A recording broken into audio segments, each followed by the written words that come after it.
I'm Linda Van Eldick. I'm the director of Sanders Brown Center on Aging and its Alzheimer's Disease Research Center. Sanders Brown Center on Aging was actually started back in 1972.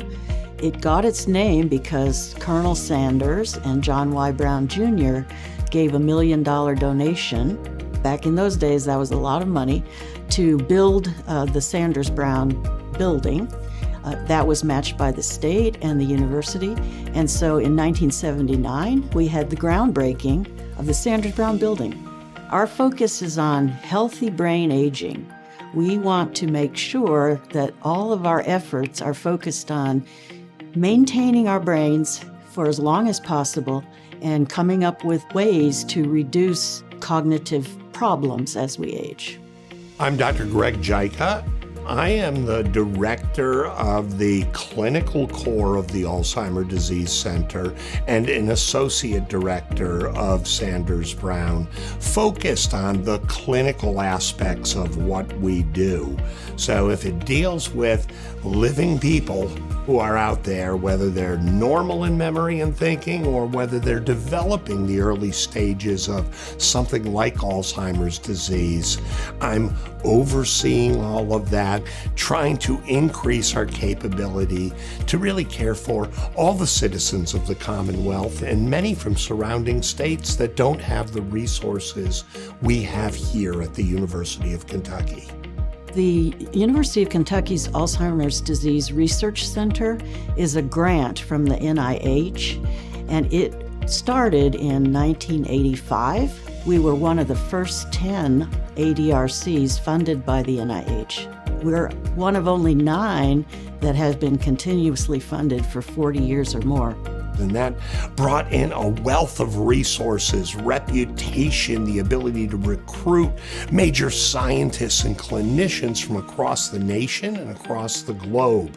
And that's really led to developments in the field that have begun to truly understand. 40 years ago, when Sanders Brown was just starting and the Alzheimer Disease Center was just being funded, we did not have a diagnosis for Alzheimer's disease. We didn't have diagnostic criteria. It was something you read about, something that wasn't part of your day in, day out world. And now we understand that that really is. We can see this in the folks that we run into in the grocery store, in the banks, at church, or on the university campus.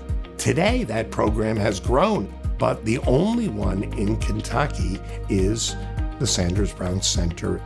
It's very important that we have the Alzheimer's Disease Research Center here in Kentucky. The former director, Bill Marks-Berry, realized that if you want to know what Alzheimer's disease looks like in the brain, you have to know what a healthy brain looks like so that you can compare it. And so we began a longitudinal cohort back in the early 80s that we follow people. They come back every year. They're so dedicated. It's just amazing. We recruit people who don't have any memory or thinking problems, and then we follow them year by year. They donate their brains when they die, which is a tremendous gift. And then we can characterize what's happening in the brain. My name is Pete Nelson. I'm an experimental neuropathologist. I perform autopsies for the clinical cohort here at Sanders Brown. I think that Sanders Brown produces the best research in dementia in the world. And so that is an amazing relationship because it enables us to serve the people of Kentucky, and then it enables a way for Kentuckians to serve the whole wide world. And it's a really amazing relationship that has grown over the years. It's a long-term, serious obligation between us and the community working together as a team to move the field of dementia research forward. My name is Elizabeth Rodas. I'm an assistant professor at Sanders Brown Center on Aging. I'm also in the Department of Behavioral Science. In Kentucky, we have one of the largest brain banks, so donated brain tissue, in the world. We're providing resources across the entire world to better understand Alzheimer's disease. Not only that, but we're leading state-of-the-art clinical trials to prevent and cure Alzheimer's disease from a medication standpoint. We're trying to bring new techniques to everyone throughout Kentucky and the Commonwealth, but using this as a platform to then change care across the continuum of disease throughout the country and the world.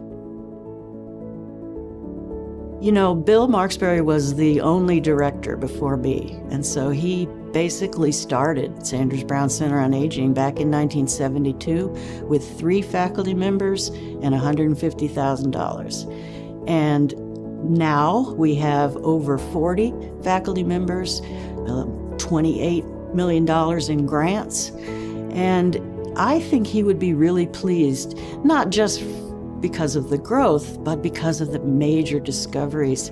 I think he'd be proud. He put his hard, strong work into it.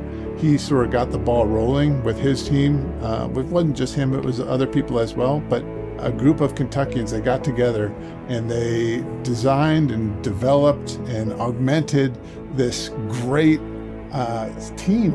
And he'd be proud to see that it has flourished and gotten even better, even stronger over time. If Bill is looking down on us, as I'm sure he is, he would have a one-word expression: wow. Thank God you all have continued the efforts, doubled down on the efforts, and moved the center as far as I ever possibly dreamed it could go. And we're still moving in that direction. So, Bill, thank you.